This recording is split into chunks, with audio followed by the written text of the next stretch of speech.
Hey there. Tonight, we begin with a man standing in a wilderness so empty that even the stones seem to be listening.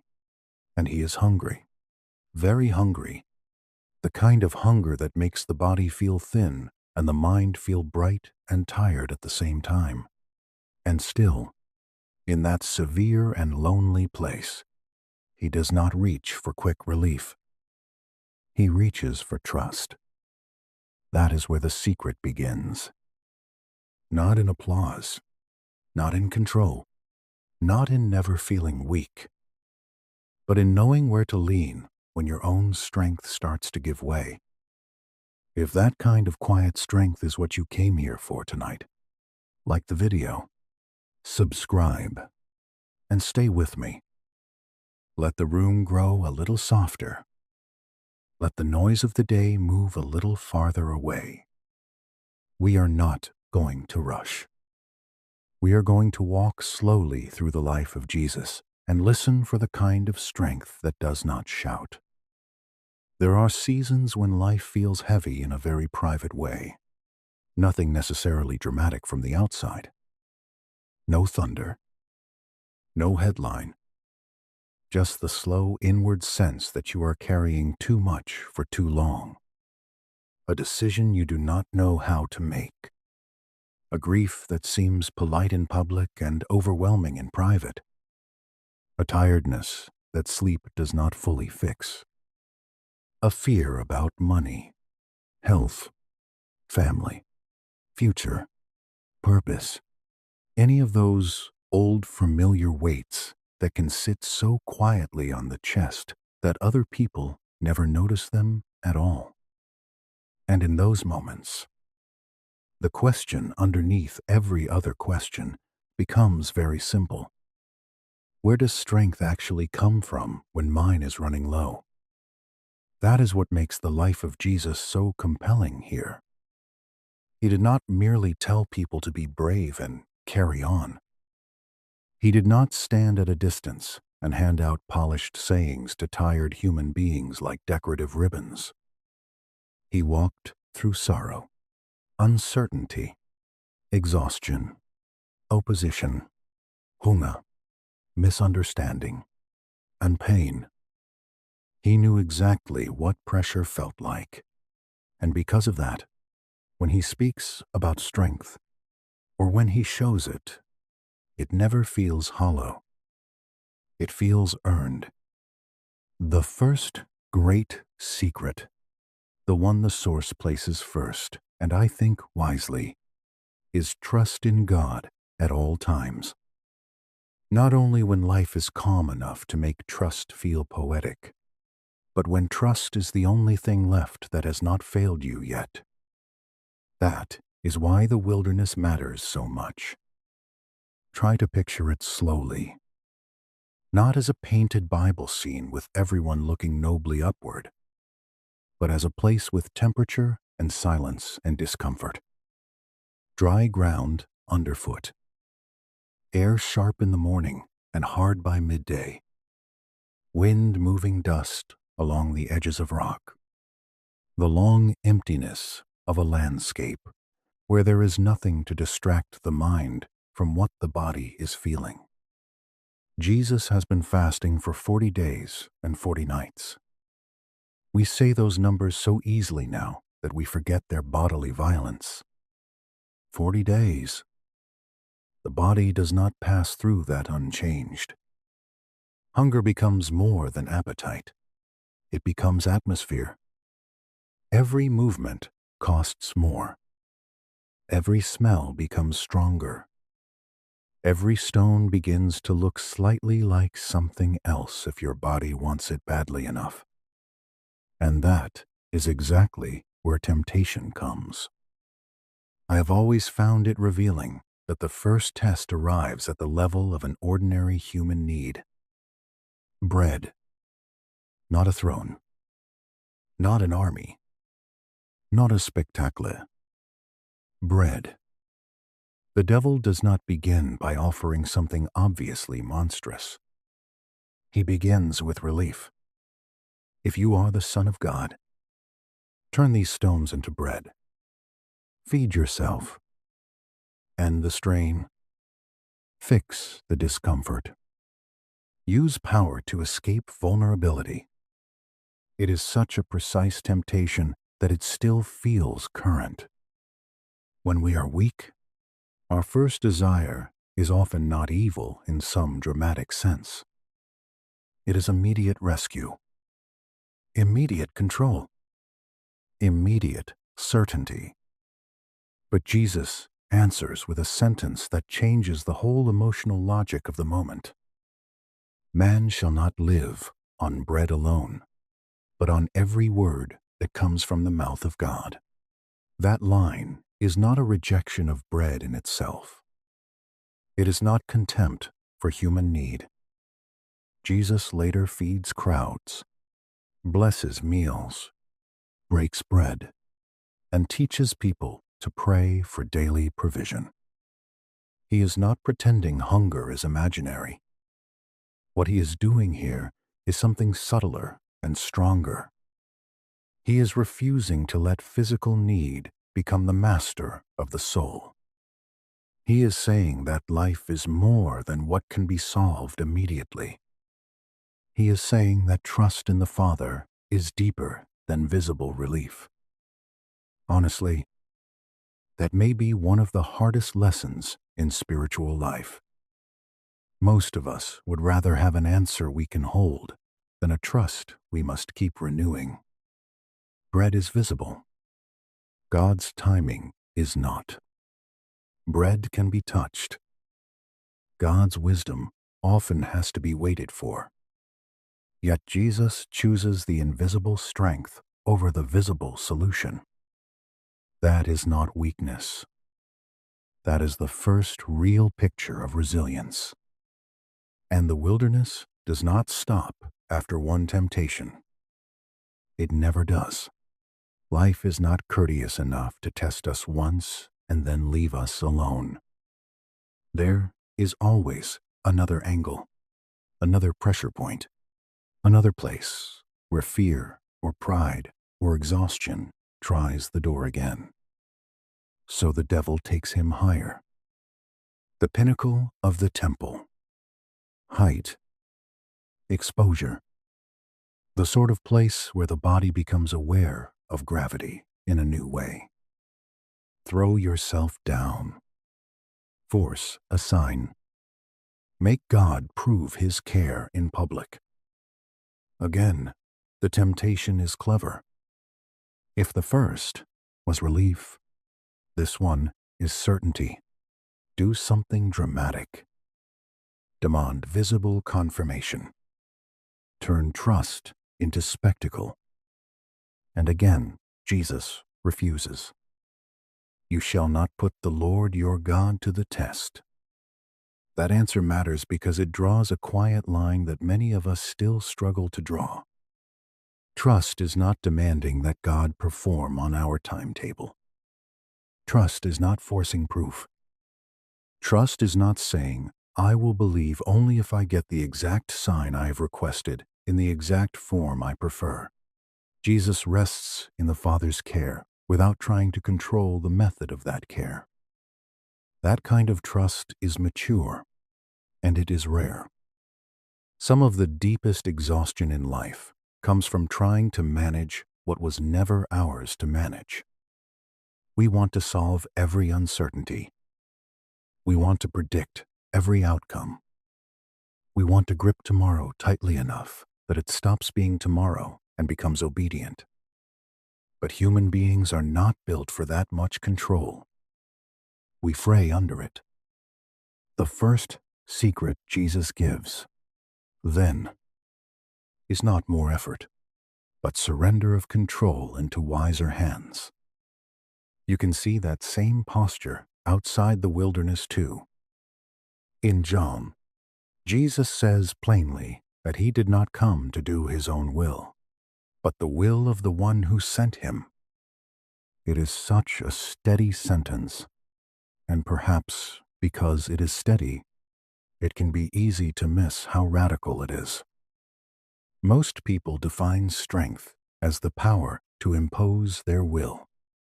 Jesus defines strength as complete alignment with the Father's will. Not passivity, not weakness, alignment.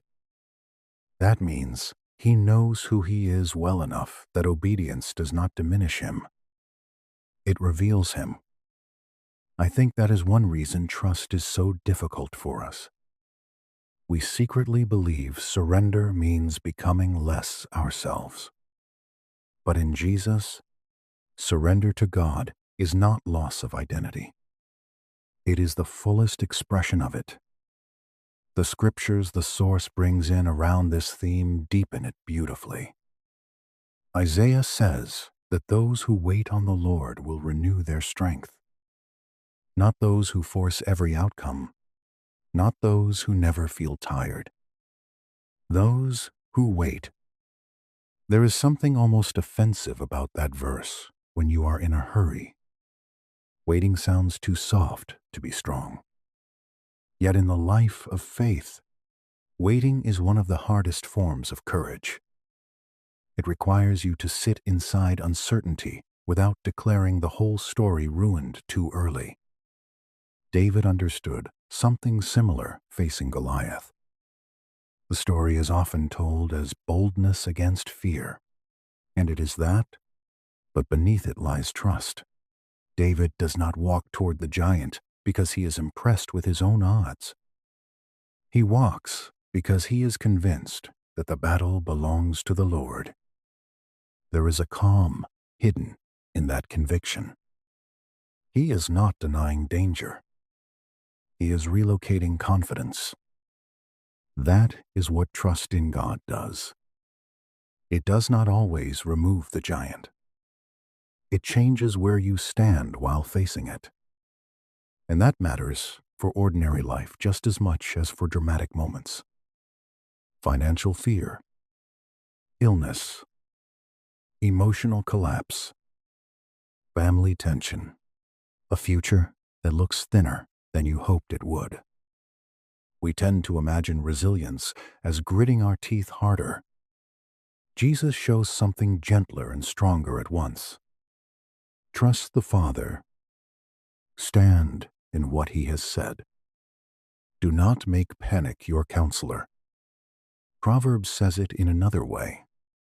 Trust in the Lord with all your heart and lean not on your own understanding.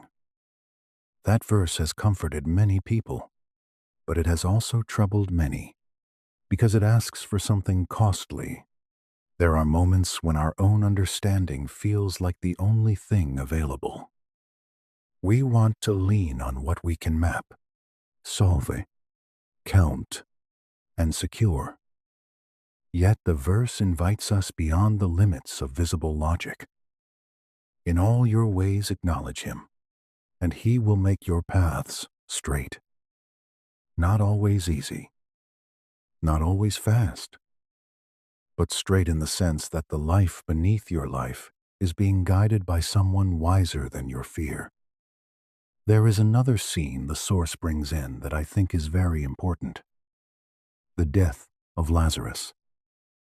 It is one thing to trust God in temptation. It is another to trust him when something has already gone wrong, when the loss has already happened, when the prayer seems late. Lazarus is sick. Jesus hears of it. He does not rush immediately in the way everyone expects. He speaks of glory, of a larger purpose, and by the time he arrives, death has already settled into the house like a cold fact. This is where trust becomes painful, because trusting God when the solution has not yet appeared is hard. Trusting him when he seems to have arrived too late is harder still. And yet Jesus does not waver from the Father's timing. He sees more than the immediate grief can see. He holds a horizon Martha and Mary cannot yet hold. This sickness will not end in death, he says. And later, standing before the tomb, he calls Lazarus out. That miracle is not just about power over death. It is also about trust in divine timing. The delay was not absence. The silence was not neglect. Something deeper was at work, even when those near Jesus could not yet imagine it. I know that is difficult. Perhaps it is meant to be. Real trust always becomes difficult eventually, or else it remains mostly a lovely idea. But the gospel scenes keep returning to the same point. Strength is not merely the ability to endure. It is the ability to remain grounded in the Father's goodness when the visible moment gives you very little to hold. And that is why this first secret has to come before the others. Prayer, service, faith, forgiveness, surrender, all of them are strengthened by trust. Without trust, prayer becomes performance. Service becomes self-erosion. Faith becomes mood. Forgiveness becomes impossible. And surrender becomes terrifying. With trust, even when trembling, the soul begins to find its footing. If you were sitting here with me in the low firelight and the room had gone very quiet, I think I would say it like this. Jesus did not reveal strength as hardness. He revealed it as unbroken reliance on the Father. Hunger did not break it. Temptation did not distort it. Delay did not weaken it. Sorrow did not cancel it. Trust remained. That was his strength. And once you begin to see that, the next secret comes into view almost on its own. Because trust does not live in silence forever. It turns itself toward God, again and again, in lonely places, on mountains, in gardens, under pressure, in decision, in sorrow, in the dark. Which means the next door in the story opens not into another teaching only, but into a practice Jesus returned to constantly. Prayer. Prayer in the life of Jesus never feels decorative. That may be the first thing worth noticing. It is not an accessory hanging from the side of his ministry like a ribbon added for religious effect. It is a pulse, a returning motion, a rhythm hidden underneath everything else. Crowds gather. Teaching happens. Miracles happen. Arguments happen. Travel happens. Misunderstanding happens. Sorrow happens. And again, Jesus turns aside to pray. Not because he is weak in a way people mock, but because he knows where strength is renewed. The source makes Gethsemane the great central picture for this, and I think it is right to do so. If you want to know what prayer means in the life of Jesus, you have to stand with him there for a while. It is night. The air has that chill that comes when the body is already tired, and the darkness seems to press closer because the hour is too late for ordinary conversation. Olive trees stand around him, old, patient, half silver in the dim light. The ground is uneven. Dust clings lightly to sandals. The disciples are near, but not fully near, because there are moments of anguish no one can enter for you. Jesus tells them that his soul is overwhelmed with sorrow, even to death. I have always loved that he says it plainly.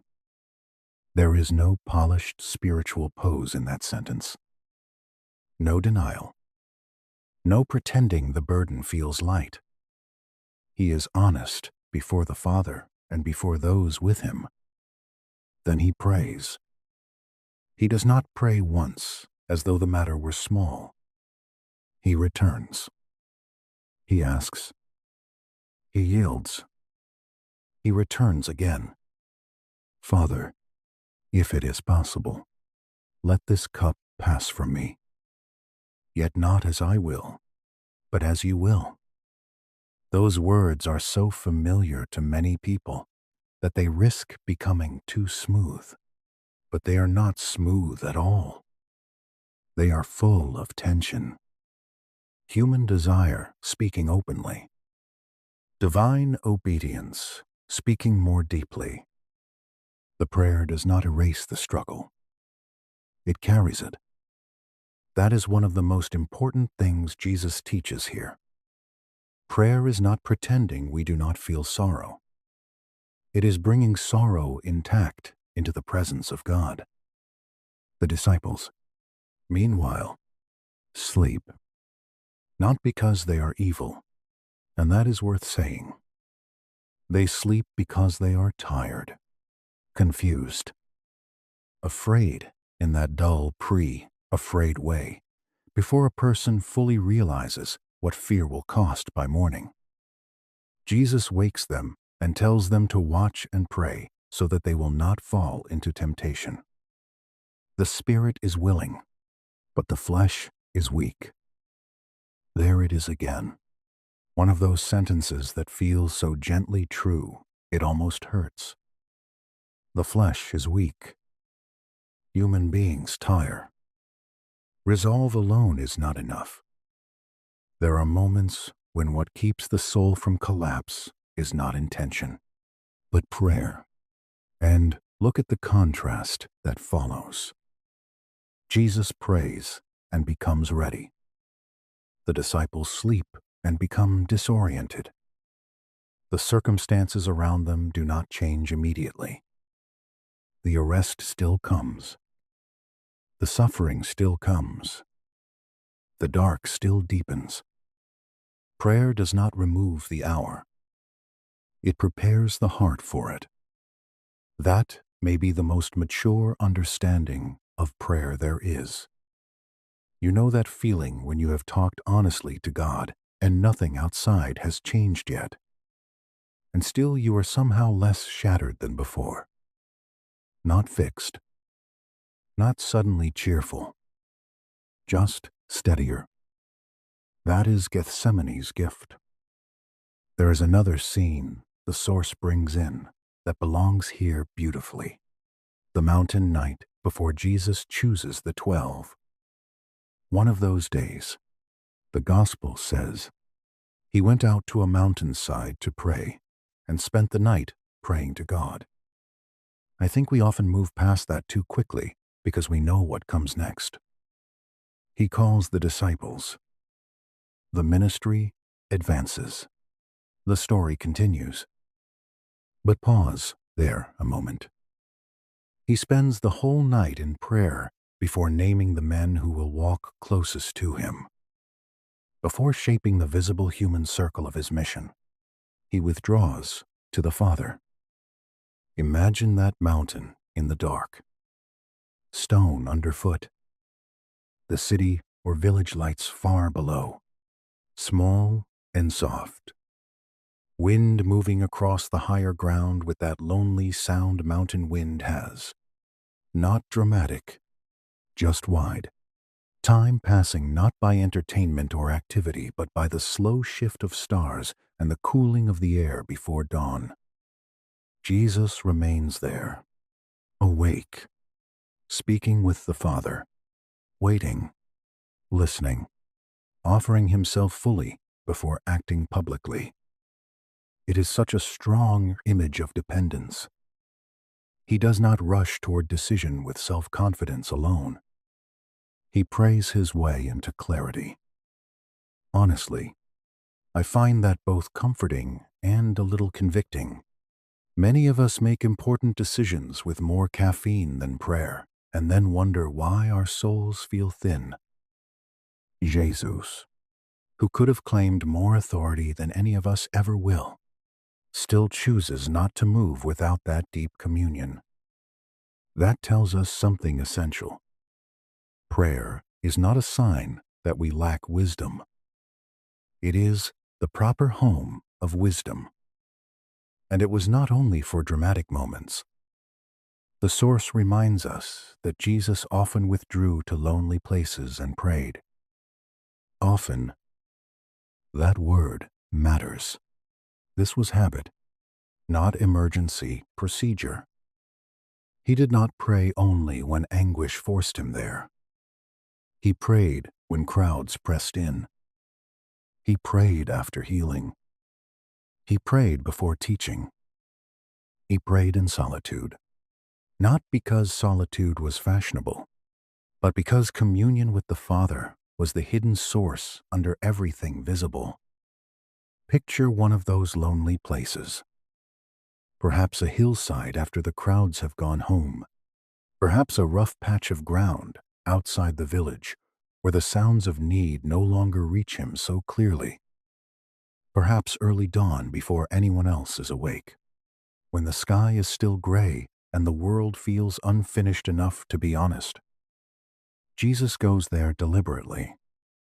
No audience, no applause, only the quiet, the Father, and the continual renewal of his inward life. There is such mercy in that pattern. It means prayer is not reserved for catastrophe. It belongs in ordinary life. 2. In transition, in choices, in fatigue, in gratitude, in the simple desire to be with God before the day begins, asking things of you. This is why the disciples eventually say, "Lord, teach us to pray." They have watched him long enough to realize that prayer is not one small spiritual discipline among many. It is the hidden architecture of his life. So he teaches them what we now call the Lord's Prayer. Our Father in heaven, hallowed be your name. Your kingdom come. Your will be done. Give us this day our daily bread. Forgive us. Deliver us. Even in its simplicity, the prayer contains almost everything. Reverence, dependence, surrender, provision, forgiveness, protection. It teaches the heart where to stand. I have always found it striking that Jesus does not give them an elaborate method designed to impress. He gives them a way to relate. Prayer in his teaching is personal and ordered at the same time. It begins with the Father. It moves through trust. It lays down daily need. It brings sin into the light. It asks for protection. It is honest and humble and full of orientation. And then there is persistence. The source includes the parable of the unjust judge for good reason. A widow keeps coming, asking for justice, again and again, until the judge gives in, not because he is righteous, but because her persistence wears through his resistance.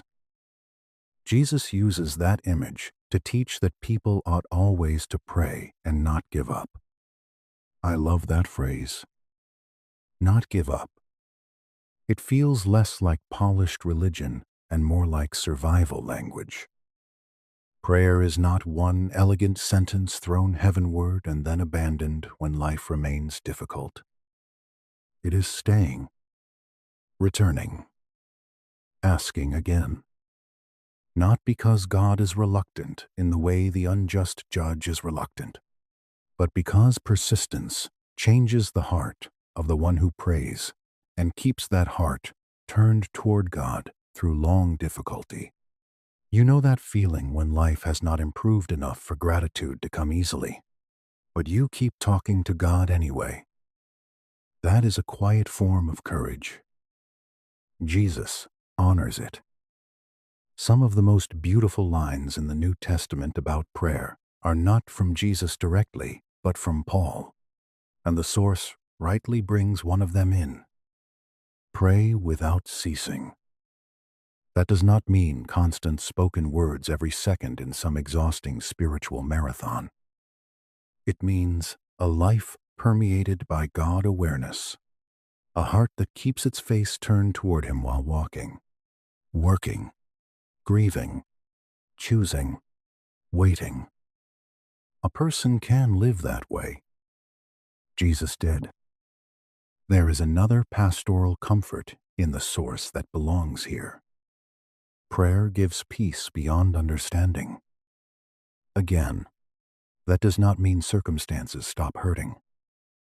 It means the soul is guarded in a way the circumstances themselves cannot explain. I think many believers know exactly what that feels like, even if they struggle to describe it. The problem remains. The diagnosis remains. The uncertainty remains. Yet after honest prayer, something settles. The heart is not as wild as it was. The mind is not cured of all fear, but it is no longer abandoned to fear either. Prayer is relationship. The source says that plainly, and it is right. Relationship, not performance. Relationship, not religious theater. Jesus does not disappear into lonely places because He is trying to create an image. He goes because the Father is truly His dwelling place. Prayer is where love, trust, obedience, grief, and strength meet. If you were sitting here with me now, and the room were lit only by the last patient light from the fire, I think I would say that this is why prayer becomes the second secret and not a later one. Trust creates the posture. Prayer sustains it. Without prayer, trust becomes an admirable idea that weakens under pressure. With prayer, trust is breathed again and again back into the heart, and there is something wonderfully human in the way Jesus models it. He prays when sorrow is crushing. He prays when decisions are near. He prays when crowds are exhausting. He prays when solitude is needed. He prays with words. He prays with persistence. He prays until surrender becomes possible and peace begins to guard what pain was trying to scatter. That is strength. 2. Not theatrical strength. Not the kind the world applauds first. The quieter kind. The kind that keeps returning to God until the soul can keep standing. And once that kind of prayer has begun to shape a life, something else begins to happen. The person who has learned to trust and pray no longer lives only from the inside outward. The heart begins to bend toward others, not from emptiness, but from renewal, which means the next secret waits just beyond this one. The secret of serving others and discovering that true greatness often kneels before it rises. By the time trust and prayer have begun to take root, something very unexpected happens. Strength stops looking like self-protection. It stops looking like holding yourself above everyone else, preserving your energy, guarding your status, managing your image, making sure no one asks too much of you. In the life of Jesus, strength begins bending downward. It kneels. It reaches. It serves. And I think that surprises people, because most of us have been trained, quietly or loudly, to believe that serving too much will empty us, that giving too much will weaken us, that lowering ourselves will make us smaller. Jesus reveals something almost upside down compared with that instinct. Serving others does not diminish a soul rooted in God. It reveals that soul's deepest strength. The clearest picture of this comes in an upper room, under soft light, with the evening already carrying the weight of what is coming next. The meal is set. The disciples are there, each one bringing his own mixture of loyalty, confusion, pride, fear, and unfinished understanding to the table. Their feet are dusty from roads. Their minds are crowded with questions they do not yet know how to ask. The room is full of the ordinary signs of human presence: bread, cups, low conversation, cloth, the sounds of small movement around a shared meal. And into that ordinary setting, Jesus does something that would have made the whole room go still. He rises from supper. He lays aside his outer garment. He takes a towel. He pours water into a basin. Then he kneels. I have always found that sequence almost unbearably gentle. He does not lecture first. He does not announce a grand symbolic demonstration with formal warning. He just begins. Water into a basin. Kneeling. Hands reaching toward tired feet. The Lord and teacher, the one they have seen command wind. Silence accusation. Heal bodies. Feed crowds. And speak with a kind of authority that made other men sound thin by comparison. Now lowers himself to do the work of a servant. The scene deserves to be slowed down. The basin is likely cool to the touch, the towel rough enough to dry skin properly. The feet before him are not clean, noble, ceremonial feet. They are road-worn, human, probably cracked from dust and long walking. The disciples watch in bewilderment because they are not merely seeing humility. They are seeing a whole new definition of greatness unfold in front of them. A person can be highest and still bend lower than anyone else in the room. Peter, as usual, gives voice to what the others are likely feeling. He resists. He does not know what to do with a Messiah who kneels. There is something strangely comforting about Peter's confusion. It means he is still honest enough to say, when grace arrives in a form he cannot yet receive, Jesus answers him with patience, but also firmness. There are things you do not understand now, he tells him, but later you will understand. That is true of this whole secret, I think. Service looks like loss until love teaches you how to see. Then Jesus says plainly that if he, their Lord and teacher, has washed their feet, they also ought to wash one another's feet. He has given them an example. There is no way around the force of that. He is not merely performing tenderness. He is establishing a pattern. Real strength in the kingdom of God does not harden itself against need. It moves toward need. And that is not weakness. It takes very little strength to cling to status.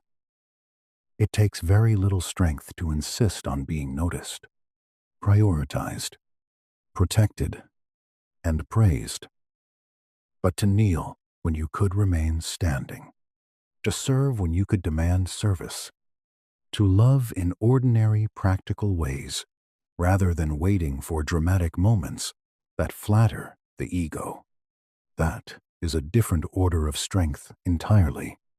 You know that feeling when someone truly secure does something humble and it does not feel false or staged. It feels natural. That is what the upper room gives us. Jesus is not acting against his identity by serving. He is acting from it. because he knows who he is in the Father. He does not need dignity performed by distance. His dignity is so complete that it can move toward the lowest place without fear. This is one reason I think service renews a tired heart more than people expect. A self-absorbed life is often exhausting in ways it hides from itself. We carry our own needs around like fragile glass, always trying to prevent cracks, always monitoring, always asking whether we have been appreciated enough, seen enough, protected enough. Service, when it grows out of a healthy soul, breaks that prison open. It shifts the focus. It moves the eyes outward. It lets compassion do what anxiety could never do. Loosen the grip of the self on itself. That does not mean serving is always easy or instantly rewarding. Often it is hidden. Often it is inconvenient. Often it arrives when you feel you have very little left to offer. That is why the feeding of the 5,000 belongs here so beautifully. The crowd is large. The place is lonely. Evening approaches. The disciples see lack first. That is very human. Too many people. Not enough food. Too much need. Too little supply. Their instinct is to send the people away. And if we are honest, that instinct often sounds sensible to us too. We measure what we have. We find it insufficient. We withdraw. But Jesus does not begin with insufficiency. He begins with compassion. Try to picture that hillside slowly. The day has been long. Dust clings to hems and feet. The light is changing toward evening, softening, but also warning that time is running out. Thousands of people are scattered across the ground in clusters. Families, elders, children, the sick, the curious, the devoted, the uncertain, all of them carrying ordinary hunger in their bodies. The disciples stand amid that need with the familiar panic of people who know their resources do not match the demand. 5 loaves, 2 fish. It sounds almost absurd beside the scale of the crowd. Not enough. Not remotely enough.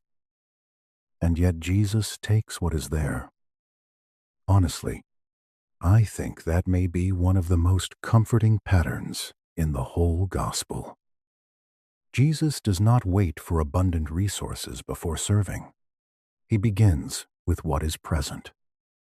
The bread is placed in his hands. The fish, too. He gives thanks. He breaks. He hands to the disciples. They hand to the people. Over and over. Something multiplies.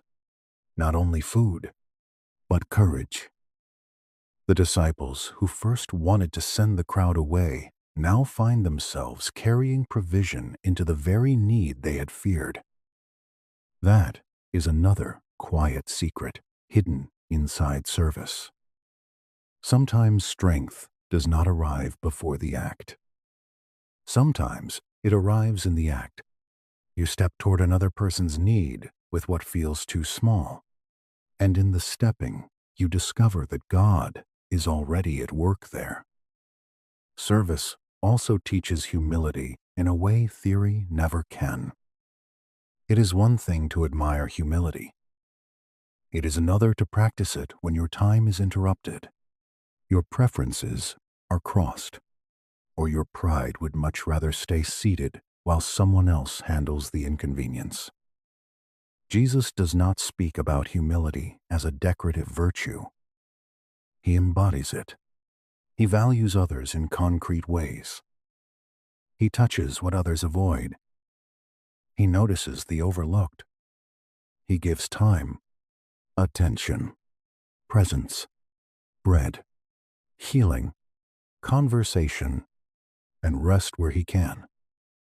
The source also brings in the teaching that the Son of Man did not come to be served, but to serve, and to give his life as a ransom for many.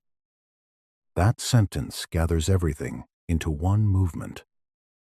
Service is not a side activity in Jesus' life. It is the shape of it. He does not fit service around more important goals. Service is one of the most important goals because love is never theoretical for long. And this kind of love creates resilience because it gives suffering direction. A self-enclosed life collapses more easily under pressure because pain has nowhere to go. But a serving life, again, when rooted in God and not in unhealthy self-neglect, keeps finding meaning in the giving of itself. That is why some of the strongest people you will ever meet are often those who have learned to care for others through their own hardship. They are not strong because hardship never touched them. They are strong because love kept moving through them anyway. I think of how service loosens the inward knot of self-pity. Not by shaming sorrow, never that, but by opening windows in it.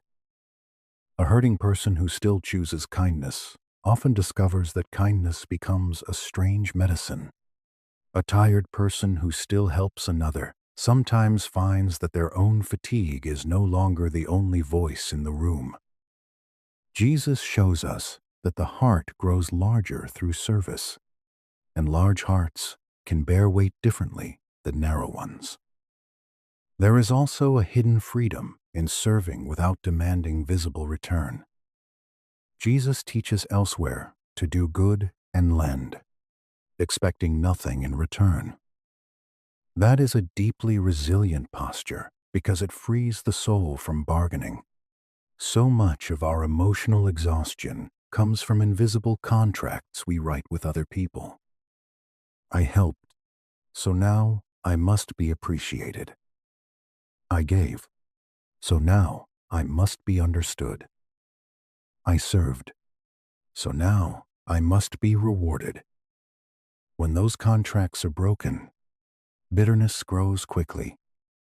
But Jesus offers another way. Serve for love. Serve for God. Serve because goodness is still goodness, even before anyone thanks you for it. That is not naive. It is strong. Very strong. It means your peace is no longer held hostage by the response of others. And then there is the line from Matthew 25. Whatever you did for one of the least of these, you did for me. That line alone can reshape a life. It means service is not merely social duty. It is sacred encounter. The hungry, the thirsty, the stranger, the unclothed, the overlooked, all of them become places where love for Christ can become visible. That gives service a strange depth. The smallest act is no longer small. A cup of water, a seat offered, a listening ear, a meal prepared, a body cared for, a burden shared. In each of these, Jesus says, I was there. If you were sitting here with me in the quiet, I think I would say that this is why service makes people stronger rather than emptier when it is rooted in prayer and trust. It joins them to the life of Christ himself. They are no longer simply performing goodness. They are participating in his pattern, his downward movement into love. Of course, serving can be distorted. People can call self-abandonment holiness when it is really fear or lack of boundaries. or desperate need for approval. That is why the earlier secrets matter so much. Service without trust collapses. Service without prayer burns out. Service without surrender becomes ego in a humble costume. But service shaped by Jesus becomes different. Steady, clean, quietly courageous. And once you begin to live that way, another secret comes more clearly into view. Because a serving heart will still meet storms. It will still meet suffering. It will still meet delay, fear, and impossible need. Service is not a shield against difficulty, which means the next secret must answer another question. How does a person remain steady when the waves rise, when the body trembles, when circumstances feel louder than God? That is where faith enters the story with new force. Faith in the life of Jesus is never presented as a fragile decoration for calm days. It appears where the wind is strongest, where illness has lasted too long, where the answer is delayed, where fear has already started writing its version of the story, and where ordinary human beings feel that familiar rising panic of not knowing what to do next. That is why this secret belongs here. After trust, after prayer, after service, there still comes the moment when circumstances seem to say one thing and the heart is asked to believe another. Faith is what lets the soul stay rooted when everything visible begins to sway. The source takes us first to the Sea of Galilee, and it is the right place to begin. A boat. Night or near night. Wind gathering more quickly than some of the men in it expected. Water turning restless, then violent. The disciples are not tourists in this scene. Several of them know boats. They know weather. They know the difference between an inconvenience and a danger. So when fear rises in them here, it is not theatrical weakness. It is experienced men recognizing that things have become serious. And Jesus is asleep. That detail remains one of the most astonishing in all the Gospels. Not because sleep in a boat is impossible after hard work, but because of what that sleep says. He is not indifferent. He is not careless. He is resting in a trust so deep that the storm has not taken authority over his inner life. The waves can pound the hull. Water can strike the wood. The men around him can move from concern toward alarm. Yet he sleeps. The contrast is almost too sharp to take in at first. Picture the scene properly. Wet wood under shifting feet.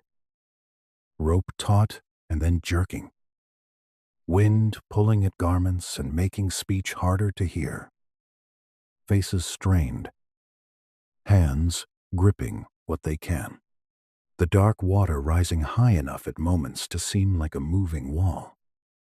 The body knows danger before theology speaks. That is why the disciples wake him the way frightened people always wake the one they hope can change things. Lord, save us. We are perishing. I have always loved the honesty of that cry. There is no polished faith in it yet. No sermon voice. Just fear turned toward the right person. Jesus answers their fear before he answers the weather. Why are you afraid?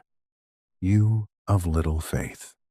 That sentence can sound harsh if heard without tenderness. But I do not think it is harsh. I think it is diagnostic. He is showing them where the deeper storm is. Outside them, yes, there is wind and water. Inside them, there is a question of trust. Do they believe that his presence in the boat changes the meaning of the danger, even before the danger is removed? Then he speaks to the wind and sea, and there is calm, great calm, the kind that makes the heart beat differently because the whole world seems to have shifted in a single moment. And the disciples are left not only relieved, but startled. Who is this, they ask, that even the winds and sea obey him? Faith grows in that question. It grows not merely because a problem disappeared, but because they are beginning to see more clearly who is with them. That matters for every hard season of life. Faith is not pretending storms are not storms. It is knowing who is in the boat with you. There is another kind of storm the Source gives us, quieter and lonelier. Not waves this time, but 12 years of suffering in one woman's body. The woman with the issue of blood has endured not a single dramatic moment, but a long erosion, years of pain, years of trying remedies, years of spending what she had, years of disappointment. That kind of suffering often becomes more spiritually dangerous than the sudden storm, because it teaches the heart to expect nothing. Yet she hears of Jesus and chooses one small act of faith. If I only touch his garment, she tells herself, I will be healed. That line is so simple it can be easy to miss its courage. She does not approach with certainty rooted in her own strength. She approaches with desperate hope placed in him. The crowd presses around him. Bodies move close. Dust rises under many feet. Sound overlaps with sound. And somewhere in that crowd, after years of living under the slow shadow of suffering, she reaches. The fingertips to cloth moment deserves to be slowed down. The roughness of the garment edge, the hesitation just before contact, the whole life of disappointment standing behind one movement of the hand. Then healing, immediate, quiet but real. Jesus feels power go out from him and stops. He asks who touched him. The disciples are bewildered because everyone is touching him in some sense, pressed by the crowd. But Jesus knows the difference between contact and faith. Daughter, your faith has made you well. Go in peace. There is so much gentleness in that sentence. Faith here is not public spectacle. It is trembling persistence. And Jesus honors it. You know that feeling when you have almost stopped hoping because hope has become expensive. That woman knew that feeling, which is why her story means so much. Faith is not always loud. Sometimes it is one small reach made after years of disappointment. This is also where Jesus' teaching about mustard seed faith becomes so important.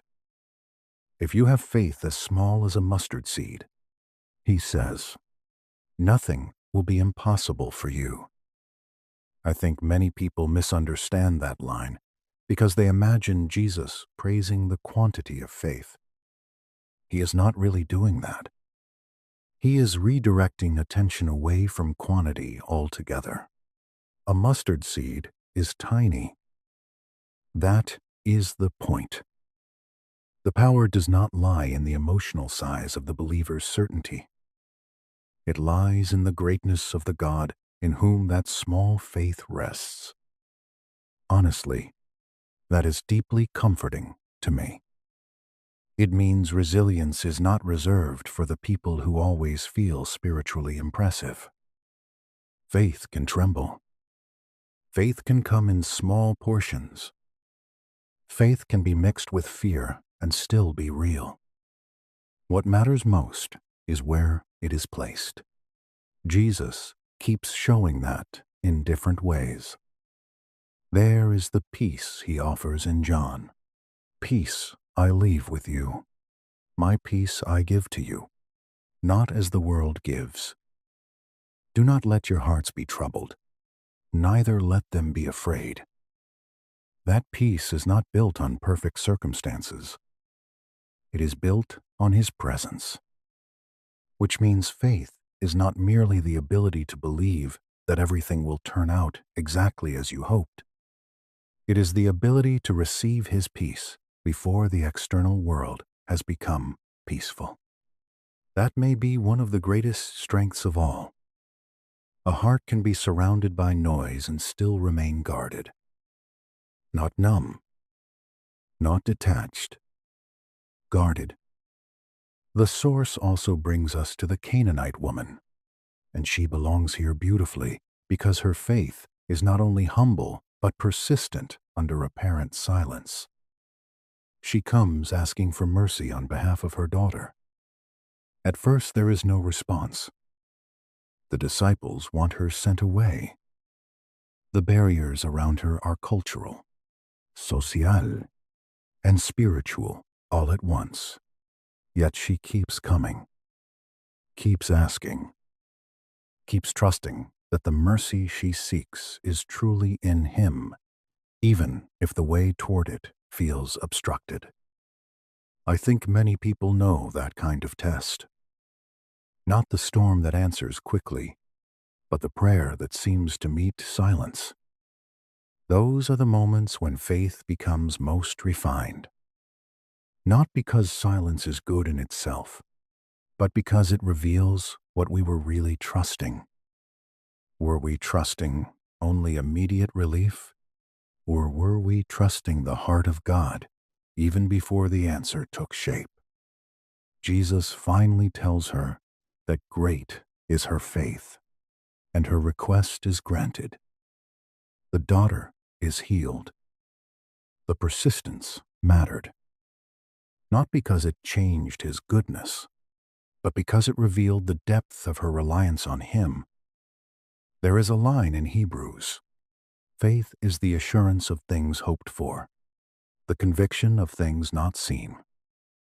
That line feels almost written for nights like these. Strength in God often begins where visible evidence is still thin. You stand in the dark with only his word, his character, and the memory of his past faithfulness to steady you. That is what faith is for. It is not a denial of what is seen. It is a deeper anchoring in what is not yet seen. This returns us, beautifully, to Lazarus and Martha. I know the source uses Lazarus in more than one place, but that repetition feels natural because the story touches so many secrets at once. When Jesus arrives and speaks of resurrection and life, he asks Martha directly, "Do you believe this?" He does not first explain every delay. He does not hand her a timetable. He invites faith. Martha says yes before the tomb opens. That is the important part. Her faith does not wait until the miracle is visible. It stands before the stone, still closes the grave. If you were sitting here with me, I think I would say that this is one of the clearest pictures of resilient faith in all Scripture. To believe while the stone is still there. To trust while the storm is still loud. To reach while the suffering has lasted years. To continue asking while heaven seems silent. That is faith. And this kind of faith does not remove challenges. Not immediately. Jesus never teaches that. He teaches something stronger and gentler. Faith lets you move through challenges without being mastered by them. It lets you remain oriented toward God, when fear wants to bend the whole heart inward upon itself. There is also a strange rest inside faith. That may sound contradictory, because faith often demands courage. But courage in God carries rest in it. The disciples panic because they believe, at least for a moment, that the storm is the final authority. Jesus sleeps because he knows the Father is. The woman reaches because she believes suffering is not the final authority. Martha answers because she believes death is not the final authority. Faith reorders authority in the soul, and once that has happened, another great burden comes into view. Because people living in a broken world will not only face storms, sickness, and delay, they will also be hurt by one another. They will carry resentment, betrayal, memory of wounds, all the heavy things that can poison a heart from within, which means strength and resilience must answer one more question. How does a soul remain free when it has been injured deeply? That is where the next secret begins. Forgiveness. The hard mercy that releases what bitterness would rather keep alive. Forgiveness is one of those words people admire much more easily than they practice. It sounds pure in a sermon, noble in a framed quote, gentle in a quiet room like this one.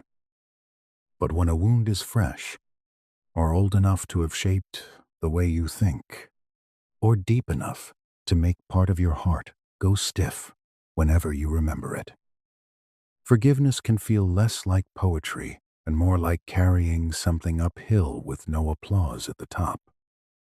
That is why Jesus places it where he does in the life of strength. Not at the edge. Not as an optional refinement for especially holy people. He puts it near the center of resilience itself. The most powerful image in the source is also the hardest to hold for long. Jesus on the cross. Breath shortened by pain. The body pushed to its outer limits. Mockery nearby.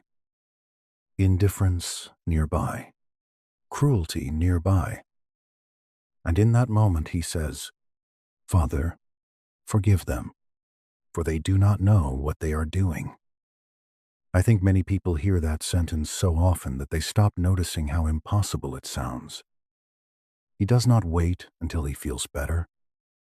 He does not wait until justice has been explained to him. He does not wait until the people around him become sorry enough to deserve it. He speaks forgiveness in the middle of injury. That changes the whole subject. Because from that moment on, forgiveness can never be reduced to simple politeness. Jesus shows that forgiveness is not a reward the offender earns by making our emotions more convenient. It is a strength that comes from trusting the Father more than we trust our own right to retaliation. That is why forgiveness belongs in a conversation about resilience. A heart that cannot forgive remains tied to the wound that shaped it. A heart that learns to forgive, slowly, truly, not superficially, becomes lighter without becoming naive. Imagine the scene below the cross not as a distant icon, but as a real arrangement of air and sound in bodies.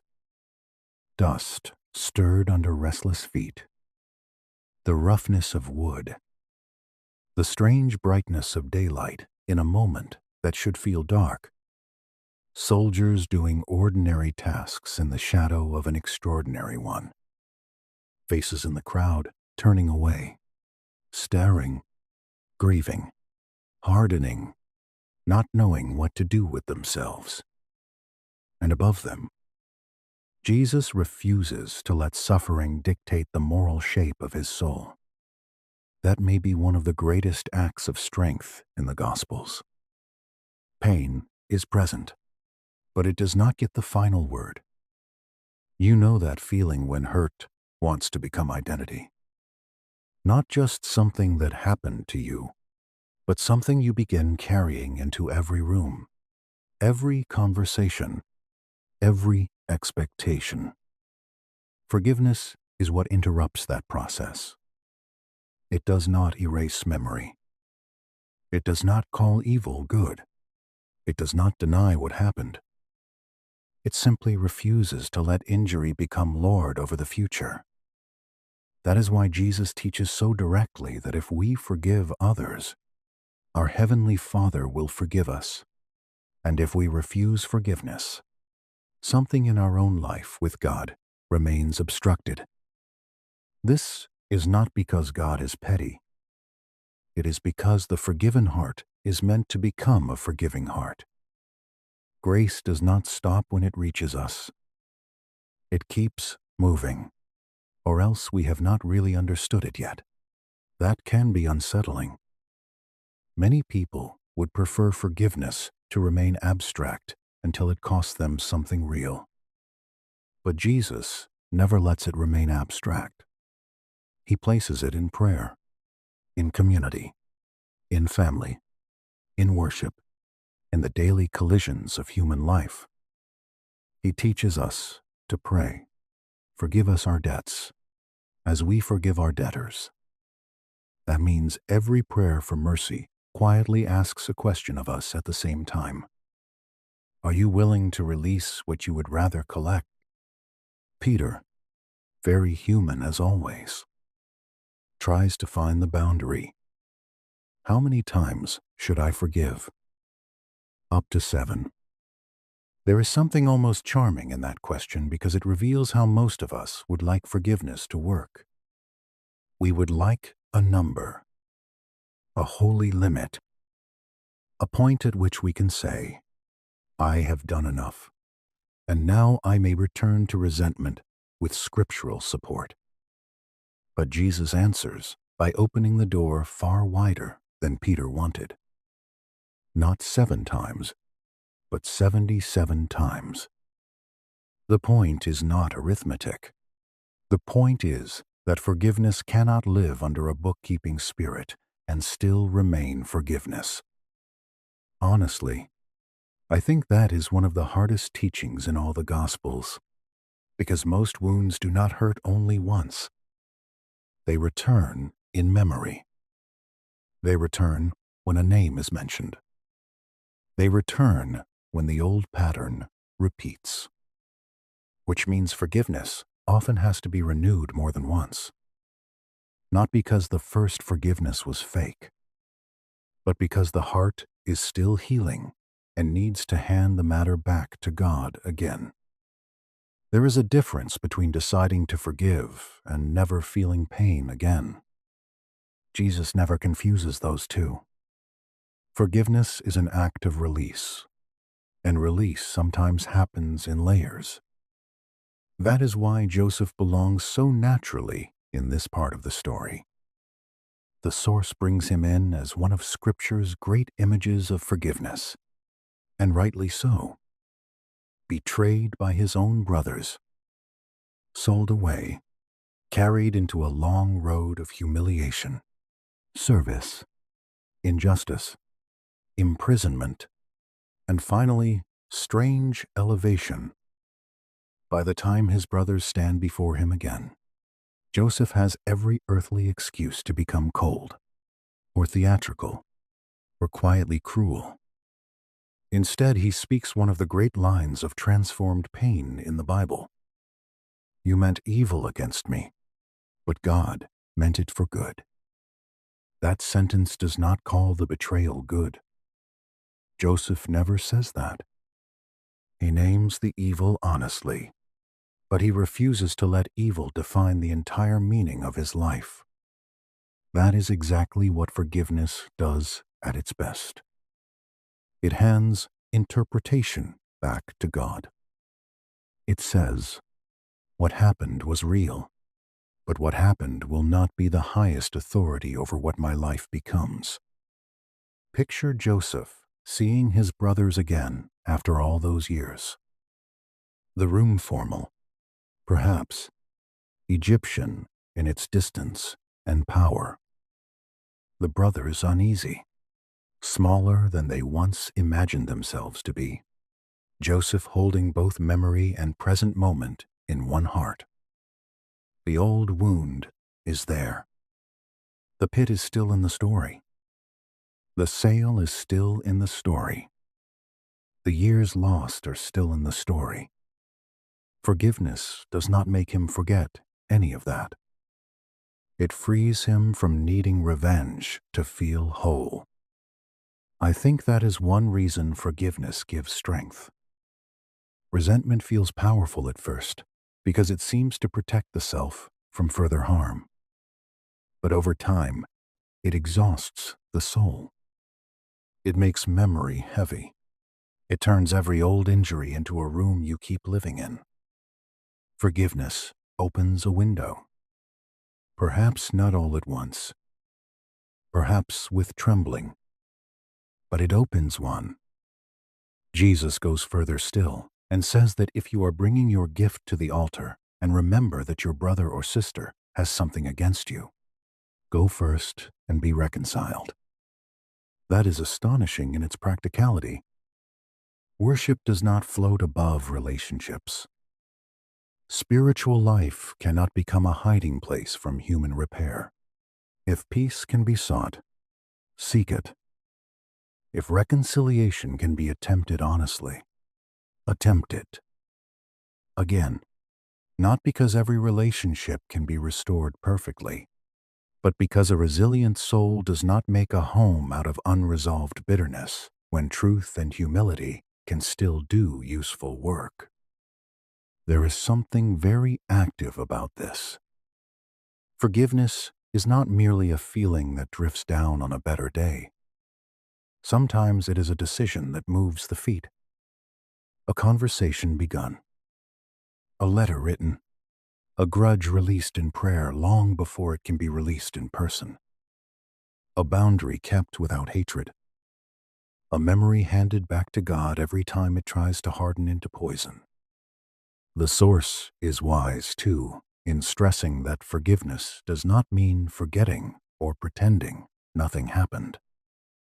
Many people fear forgiveness because they think it requires dishonesty about pain. But Paul says to put away bitterness, rage, anger, slander, malice, and to be kind, tender-hearted, forgiving one another. As God in Christ forgave you, that is not a command to erase the past. It is a command to stop feeding the worst parts of it. Bitterness is what keeps old wounds breathing long after the event itself has ended. Forgiveness is what lets the wound close without rewriting history. You know that feeling when you finally stop rehearsing an old offense in your head and realize how much energy it has been taking from you. That is the freedom Jesus is after here. Not sentimental niceness. Freedom. And forgiveness requires humility, because it asks us to release the right to sit in judgment, as if we were the final court of meaning. That is hard. Very hard. Especially when the wound was real and deep.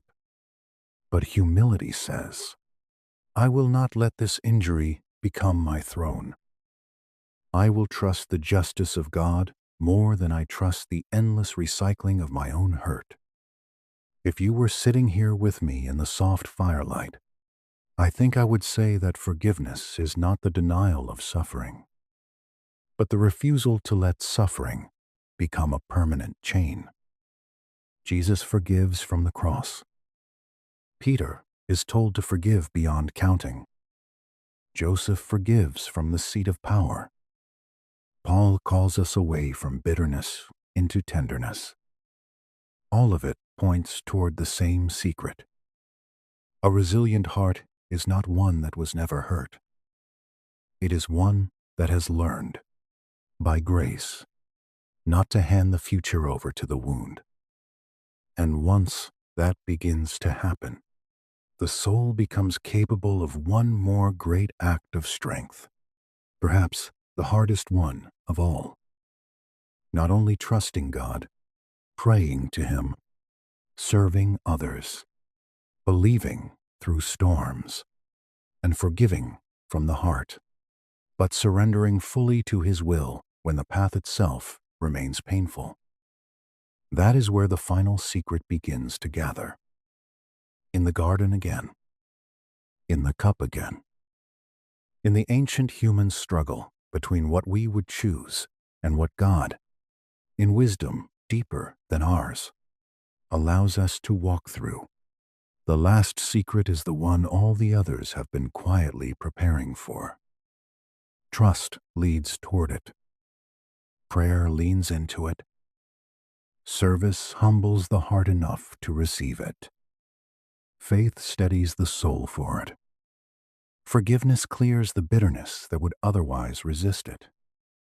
And then at last the final question stands in the room as simply and as terribly as it can.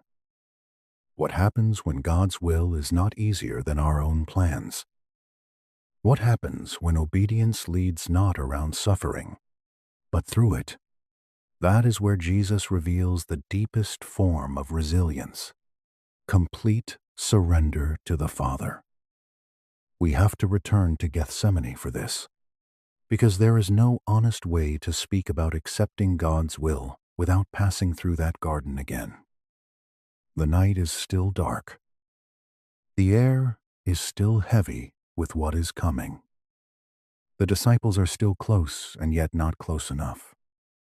Jesus still carries in His spirit the full weight of what lies ahead. And He prays, "Father, if you are willing, remove this cup from me. Nevertheless, not my will, but yours, be done."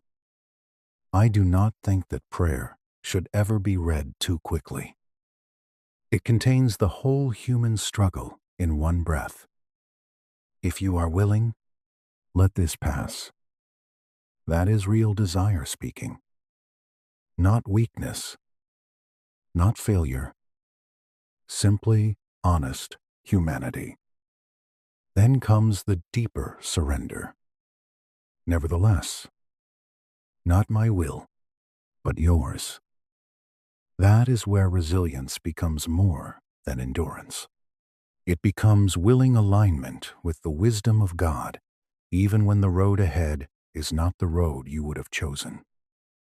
That kind of surrender is not passive. It is not resignation in the empty sense. Jesus is not saying that suffering is good because it hurts.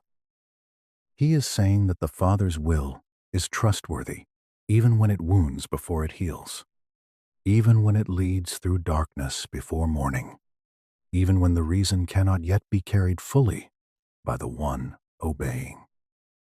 Honestly, I think this is where many people begin to pull back. We can admire trust when it gives peace, prayer when it gives comfort, service when it brings joy, faith when it calms a storm, forgiveness when it frees the heart.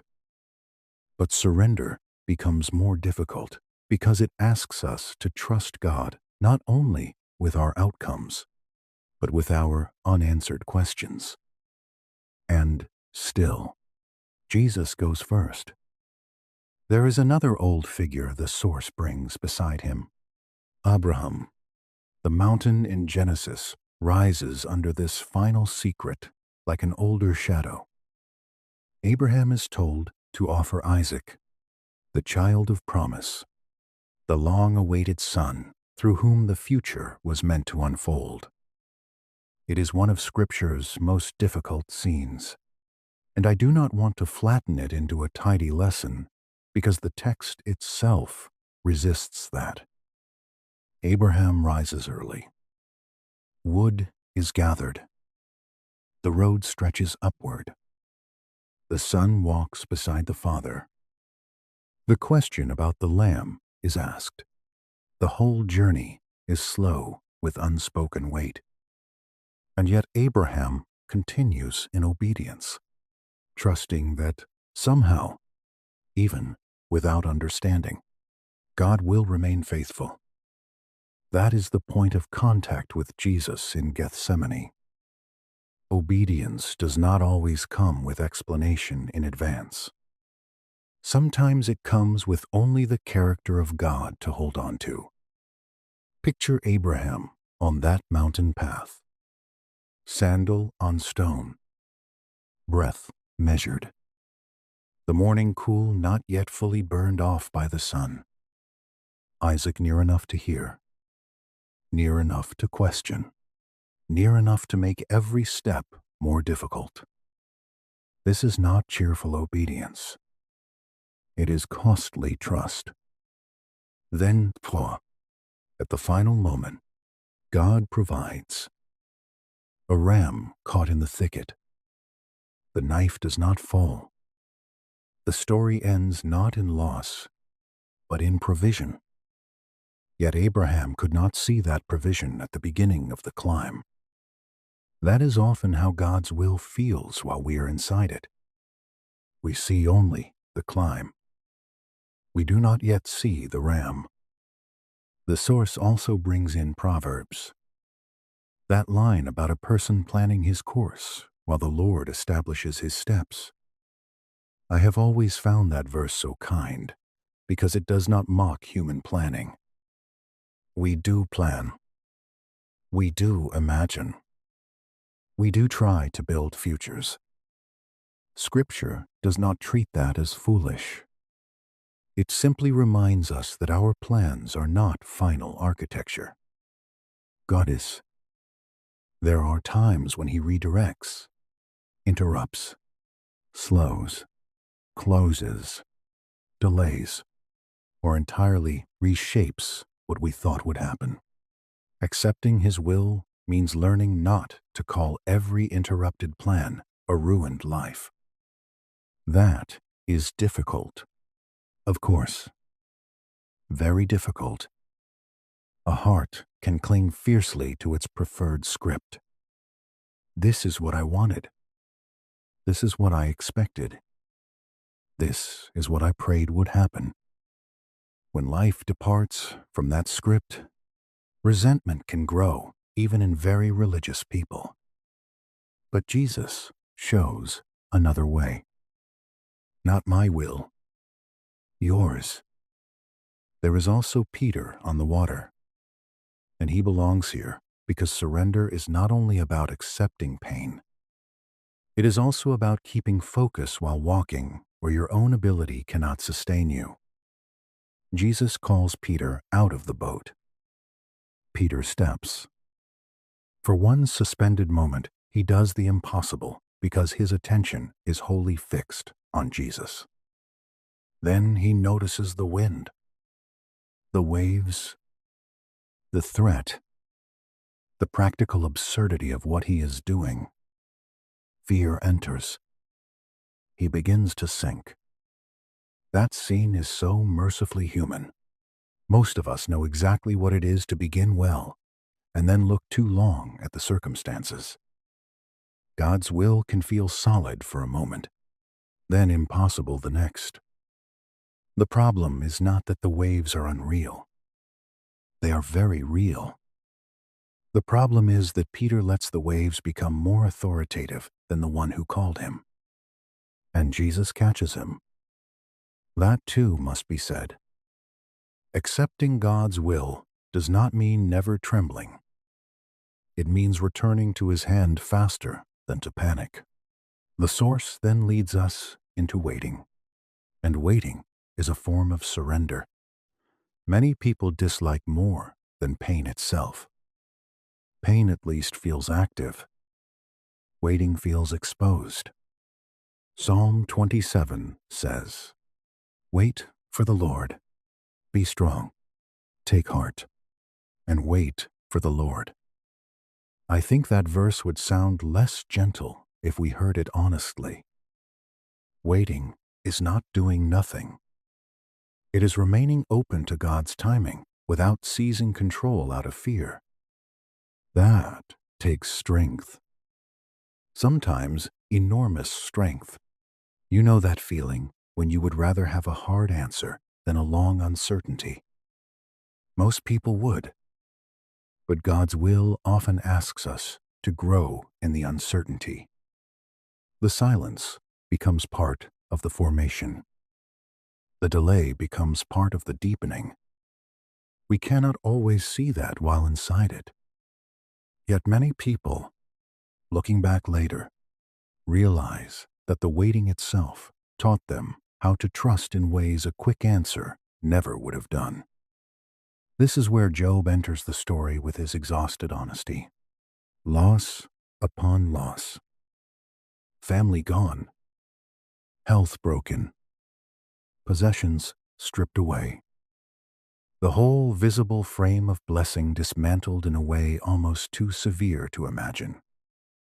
And still Job says, "The Lord gave, and the Lord has taken away. Blessed be the name of the Lord."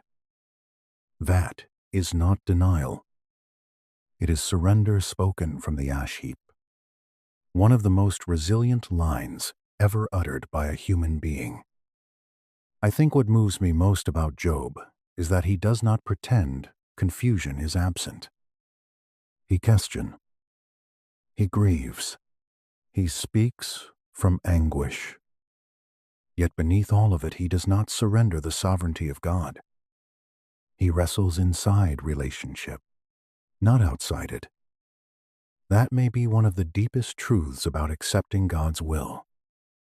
It does not require emotionless perfection. It requires refusal to let suffering sever trust. Paul's teaching in Romans also belongs here. All things work together for good, for those who love God and are called according to his purpose. That verse has often been mishandled by people who try to paste it too quickly over pain.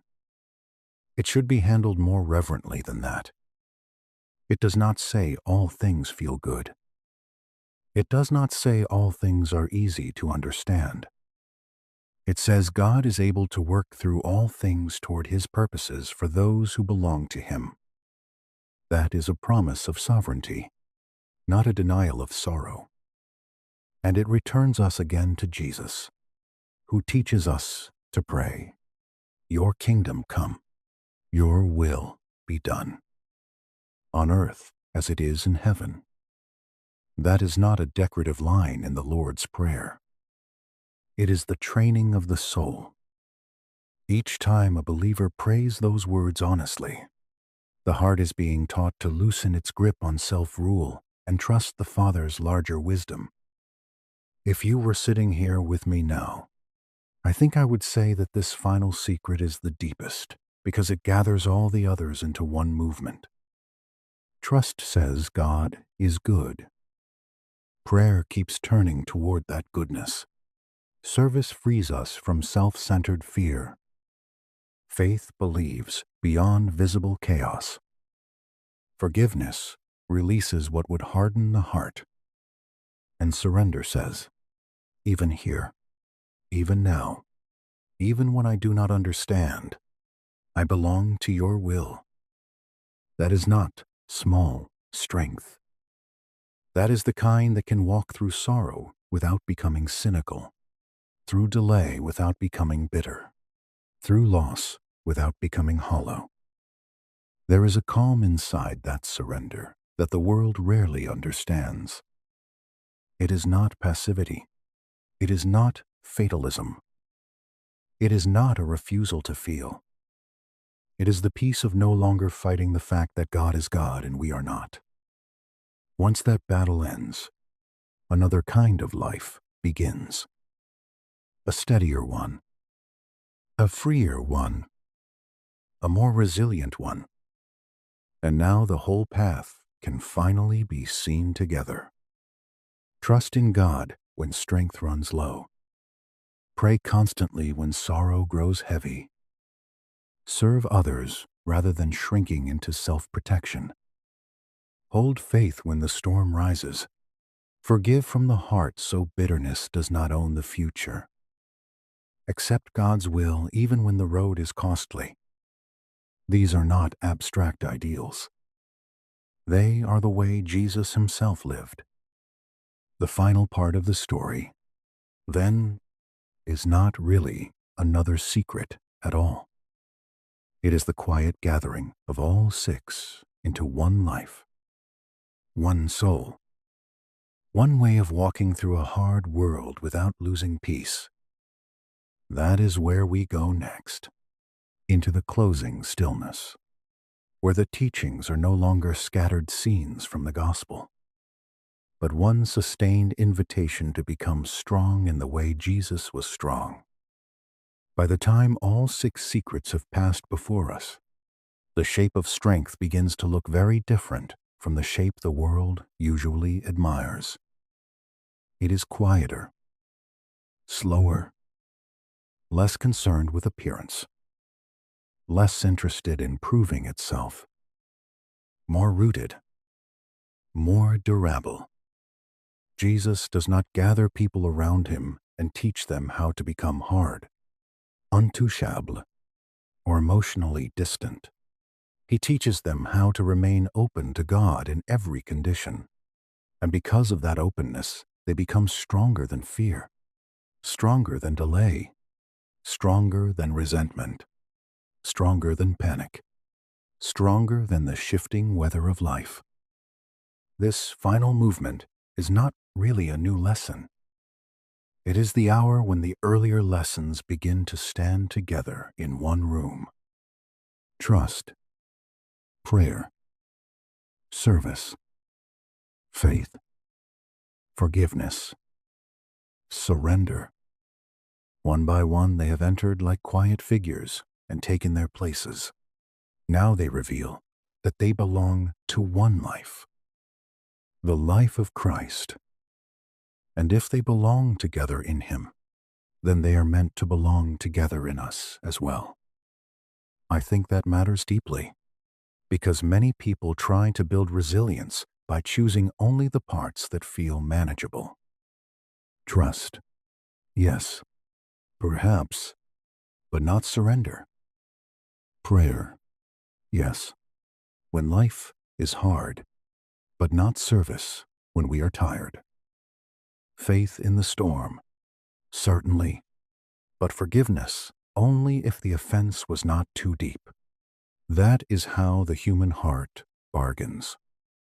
We like inspiration more than formation. But Jesus is not offering 6 separate spiritual tricks. He is forming a whole way of being. Imagine him now, not in one single scene, but moving through the whole gospel at once. In the wilderness, thin with hunger, leaning on the Father's word. On the mountain in the night, praying before choosing his disciples. In the upper room, kneeling with basin and towel. In the storm, resting while others panic. On the road, receiving the touch of a suffering woman and answering her faith with healing. On the cross, forgiving. In the garden, surrendering. Seen that way, the secrets are no longer abstract principles. They are the steady breathing of one holy life. And that is where their real power lies. They are not advice detached from example. They come to us already lived. You know that feeling when a teaching becomes believable only after you have seen it embodied. That is what happens here. Jesus does not merely say, "Trust God." He trusts. He does not merely say, "Pray." He returns again and again to lonely places. He does not merely say, "Serve others." He kneels.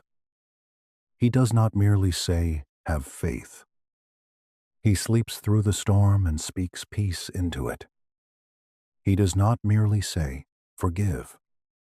He forgives in agony.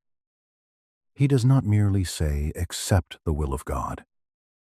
He says, "Not my will, but yours," and then walks forward. That is why these truths can hold a life together. They have already held his. The older I get, the more I notice that people are often exhausted not only because life is hard, but because they are trying to survive it in fragments. One part of the soul trusts God on Sunday. Another part panics on Tuesday. One part prays when things collapse. Another part tries to manage everything alone when things appear normal. One part wants mercy. Another part feeds resentment in secret. The life of Jesus gathers those split rooms back into one house. It says, "Let every part of your life turn toward the Father. Let every part of your life be trained in love. Let every part of your life learn where strength really comes from." There is such relief in that, because then resilience stops being a performance and becomes a relationship. Take trust first. Without trust, the whole structure trembles. A person who cannot rest in God's character will eventually try to build life on control. And control is a poor foundation, because life keeps exposing its limits. Jesus trusted the Father in hunger, in delay, in misunderstanding, in sorrow, in death itself. That trust did not erase pain, but it kept pain from becoming the final interpreter of reality. Then comes prayer, the way trust breathes. Prayer keeps the heart from sealing itself shut. It brings need, fear, gratitude, confusion, all of it into the Father's presence. A person who prays constantly is not necessarily a person who always feels strong. More often, it is someone who knows where to go when strength runs thin. That knowledge itself is a form of resilience. Then service. Service is what prevents spiritual life from becoming a private fortress. It opens the windows. It lets love move outward. It saves the soul from becoming a room where self-concern sits on every chair. Jesus serves not because he lacks greatness, but because greatness in the kingdom of God takes the shape of love. And love, when practiced, often renews the very person who feared having nothing left to give. Faith follows naturally, because a life shaped by trust, prayer, and service will still meet storms. Faith is what lets a person stay anchored when circumstances start making loud claims. The sea says one thing. The body says another. The diagnosis says another. The memory says another. Faith says, God remains God. That is not denial. It is orientation. And then forgiveness. Forgiveness is what keeps suffering from becoming its own religion. Without forgiveness, old pain keeps setting up altars in the heart. Resentment kneels there. Memory repeats itself there. The future grows smaller there. Jesus breaks that pattern. He does not call evil harmless. He simply refuses to let it define the soul from the inside. That is freedom, and freedom is one of the strongest things a person can carry. Finally, surrender. Not my will, but yours. That line gathers them all and gives them direction. It is where trust reaches maturity, where prayer reaches honesty, where service becomes pure, where faith remains steady, where forgiveness lets go fully. Surrender is not the erasure of personality. It is the healing of misplaced rule. God becomes God again in the center of the life. Once that happens, Resilience is no longer the strain of self-preservation. It becomes the fruit of deep alignment. I think this is why Jesus feels so calming to tired people. He does not ask them to become invulnerable. He asks them to become rooted. There is a world of difference between those two things. An invulnerable person does not really exist. A rooted person does. The rooted person can grieve, can wait, can weep, can feel weak, can ask for help, can tremble, can still keep going. Not because they are impressive, but because their life is hidden in something deeper than circumstance. If you were sitting here with me in the low firelight, and the room had gone very still, I think I would say it this way. Jesus never promised that the road would stop being narrow, or that storms would stop rising, or that betrayal would stop hurting, or that waiting would stop feeling long. What he gave instead was something stronger, a way to walk through all of it without losing the center of the soul. That center is not technique.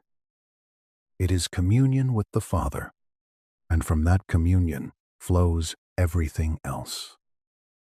A quieter mind, a steadier heart, hands more willing to serve, eyes more able to see beyond immediate fear, a spirit less chained to old injury, a life more willing to say yes when God leads into places not chosen by preference, but by grace.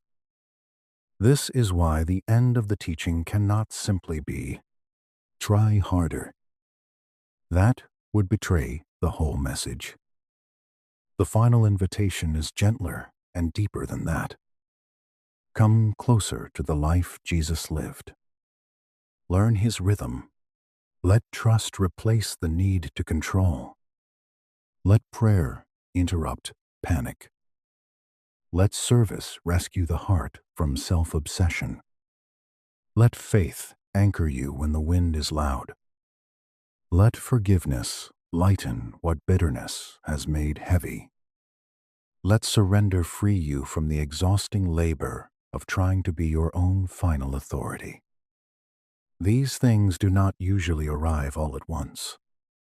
That is worth saying too. Most people are formed slowly. One prayer, one act of release, one decision to trust, one moment of obedience, one honest surrender, then another. The life of resilience is built in these small, repeated turnings toward God. Jesus lived them perfectly. We learn them gradually. Yet even gradual strength is real strength. There is a peace in that. A person does not need to master the whole life in one night. They only need to keep stepping toward the one who already lived it fully. And perhaps that is the most comforting truth of all. We are not being asked to invent strength from scratch. We are being invited into a strength already revealed, already embodied, already proven under every kind of pressure. Jesus has gone first, which means that when life feels too heavy, when courage feels low, when the heart is tired of carrying itself, we are not left to improvise holiness in the dark. We are given a path. In the last part, we will not add anything new. We will simply let this path settle. We will gather the 6 secrets softly and return them to the heart one last time. Not as a burden to perform, but as a quieter confidence that the strength of Christ can become. By grace, the strength that steadies us too. The fire is lower now. The room has gone quieter in that particular way it does when words have already done their work and only a few need to remain. I think this is the right place for the ending. Not at a peak of emotion, not in a rush of explanation. Just here, where the heart can take one more slow look at what Jesus has shown and then rest inside it. We began with weariness. That was honest, and I think it matters that it was honest. Life does feel heavy sometimes. Strength does run low. People do wake up with burdens already waiting for them. Minds do race. Bodies do tire. Hearts do get bruised by sorrow, disappointment, delay, and all the small daily pressures that accumulate until a person wonders how much farther they can really go. Jesus never treats that question lightly. He meets it by revealing where strength is found when human supply begins to thin. He shows us trust, not forced optimism, not denial. Trust, the kind that stands in the wilderness with hunger in the body and still chooses the Father's word over immediate relief. The kind that refuses to force proof. The kind that believes God remains good even when the visible answer has not yet come. That trust is a shelter, not against all suffering, but against inner collapse. He shows us prayer, not ornamental prayer, not words spoken only because religion expects them, but deep, returning prayer, night prayer, garden prayer, lonely place prayer, decision-making prayer, anguished prayer, surrendered prayer, prayer that keeps the life of the soul open toward God, prayer that steadies what fear would scatter, prayer that prepares the heart not always by changing the hour, but by changing the one who must walk through it. He shows us service, basin and towel, bread and fish, the hand moving toward another person's need. It is so easy to imagine that helping others will drain us beyond repair. And sometimes, if done without roots in God, it can. But Jesus reveals a different mystery. Love expressed in service often becomes a source of renewal because it frees the soul from the tight little prison of constant self-preservation. A life turned outward in God grows larger, and larger hearts can carry more. He shows us faith. Faith in storms. Faith in crowds. Faith in silence. Faith that reaches through years of suffering to touch the hem of his garment. Faith that says yes before the tomb opens. Faith that may be small as a seed and still real enough to rest in the greatness of God. Faith is not spiritual decoration. It is how the soul remains oriented when fear speaks too loudly. He shows us forgiveness, the hard mercy that releases what pain would rather rehearse forever. The cross, Peter's question, Joseph's tears, and his strange freedom, the heart learning not to build its future around an old wound. I think forgiveness may be one of the purest forms of resilience because it refuses to let suffering set up permanent residence in the soul. It lets the pain be real without letting bitterness become king. And then he shows us surrender. Not my will, but yours. The deepest word, the one that gathers all the others into itself. Surrender is where trust becomes full-grown, where prayer becomes honest enough to lay down preference, where faith keeps looking at God instead of only at the waves, where even pain can be walked through without the soul deciding it has been abandoned. Surrender is not defeat. It is peace with God's rightful place at the center. When all six stand together like that, a person begins to understand what kind of strength Jesus was actually revealing. Not the strength of relentless control, not the strength of never crying, never doubting, never feeling sorrow, never needing anyone. That fantasy has hurt a great many people. Jesus gives something better. Strength with tears still possible. Strength with prayer still necessary. Strength with service in the hands. Faith in the chest. Forgiveness in the memory. And surrender in the will. That strength is human in the truest sense because it is wholly open to God. You know that feeling when you finally stop trying to survive by methods that are exhausting you.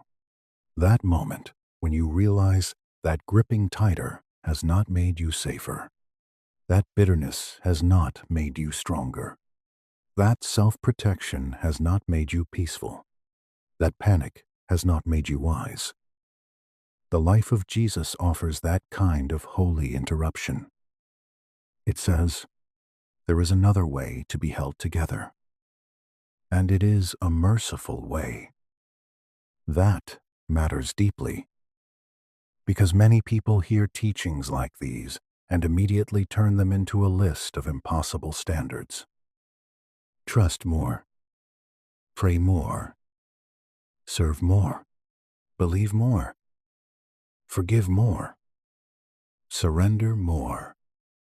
And before they know it, they are more tired than before, because even the path to peace has become one more burden to manage. But that is not the tone of Jesus. He invites. He teaches. He leads. He embodies. He does not merely command from a distance. He shares his own life. That is why I think the final encouragement must be quiet. You do not have to learn all 6 secrets in one heroic burst of spiritual effort. Most hearts are formed like mornings. Slowly, a little more trust today than yesterday. A prayer returned to instead of avoided. One act of service done without needing to be seen.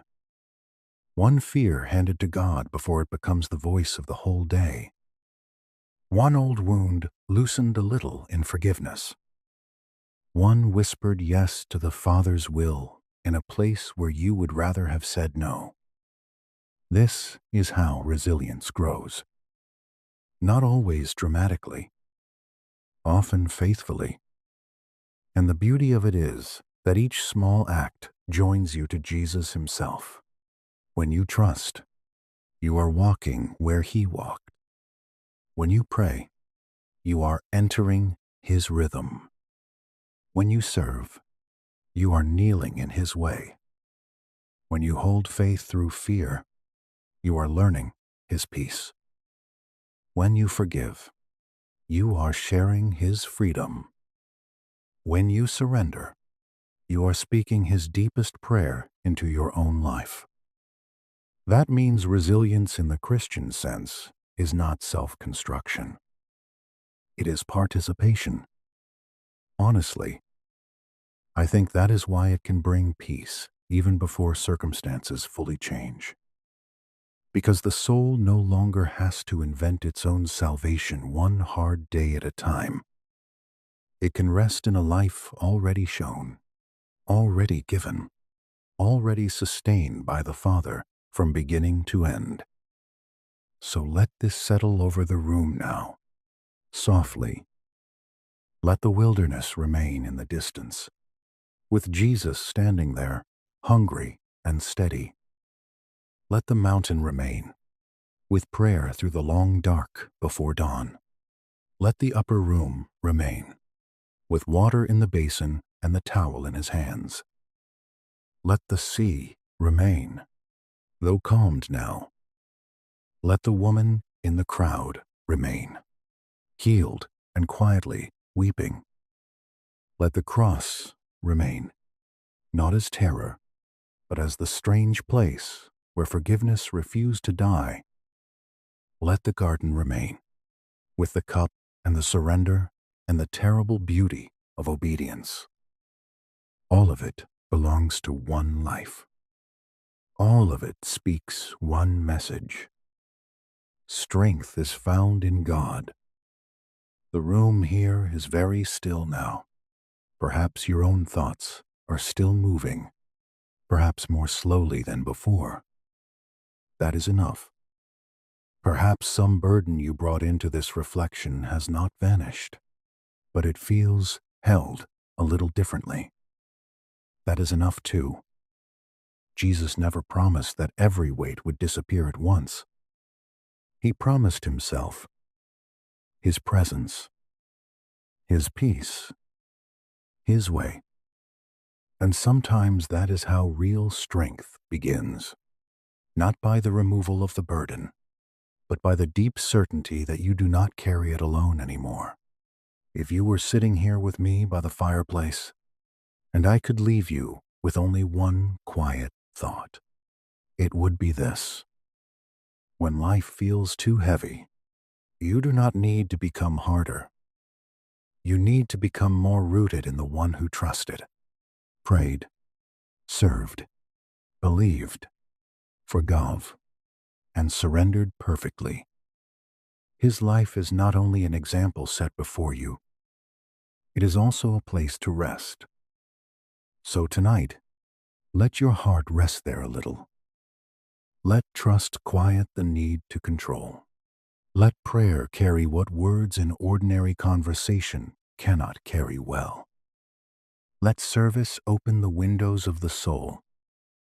Let faith keep watch while fear grows tired. Let forgiveness loosen the old knots. Let surrender place the whole unfinished story back into the Father's hands.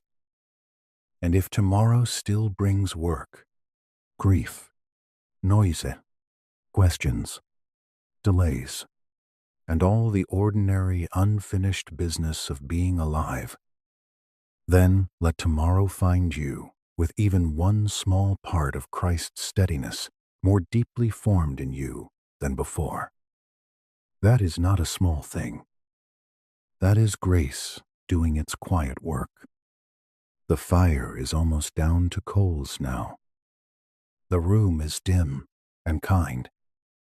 So we will leave the 6 secrets here, not as pressure, but as a path, and not as theory, but as the gentle strength Jesus left for tired people who still want to keep walking with God.